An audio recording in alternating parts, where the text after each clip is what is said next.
कौमी असम्बली में अपोजिशन का सख्त एहतजाज भी काम न आया। मखसूस नशिस्तों पर आने वाले 4 अरकान ने हल्फ उठा लिया। मखसूस नशिस्तों का मामला अदालत में जेर समात है, हल्फ ना लिया जाए। अपोजिशन का सख्त एहतजाज और नारेबाजी।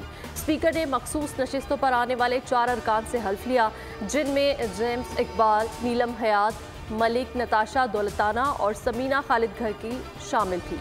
पेशावर हाई कोर्ट या इलेक्शन कमीशन से हल्फ लेने से रोकने का कोई हुक्म नहीं मिला। स्पीकर कौमी असम्बली अयाज सादिक की रूलिंग। सिंध असम्बली की 3 मखसूस नशिस्तों का फैसला कुन होने पर सदारती इंतखाबात में काउंट ना किया जाए। सिंध हाई कोर्ट का सुन्नी इत्तेहाद काउंसिल की दरख्वास्त पर तहरीरी फैसला जारी। Election commission, MKM, Peoples Party और दीगर से 28 मार्च को जवाब तलब। लाहौर हाई कोर्ट ने भी वफाकी हुकूमत और इलेक्शन कमीशन से जवाब तलब कर लिया। समाअत 13 मार्च तक मुलतवी।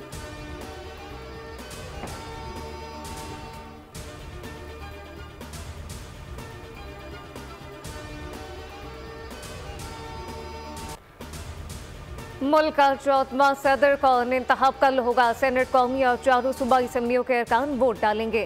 साबिक सदर आसिफ अली जरदारी हुक्मरान इत्तेहाद के उम्मीदवार। महमूद अशरफजई ने सुन्नी इत्तेहाद काउंसिल को मैदान में उतार दिया। चीफ इलेक्शन कमिश्नर रिटर्निंग अफसर होंगे। पोलिंग सुबह 10 से शाम 4 बजे तक होगी।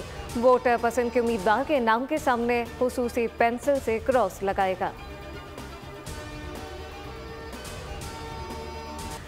बिलावल भुट्टो की लाहौर में वज़ीर आला पंजाब मरियम नवाज से मुलाकात। सदारती इंतखाब के लिए हिकमत अमली पर तबादला ख्याल। गवर्नर हाउस में इत्तेहादी जमातों की पार्लिमानी पार्टीज का मुश्तरका इजलास।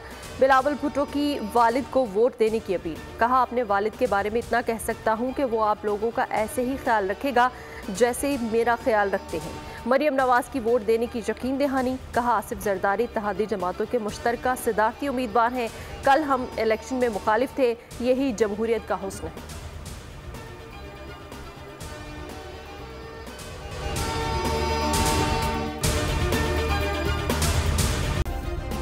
सब्सक्राइब करें और बेल दबाएं ताकि कोई खबर रह न जाए।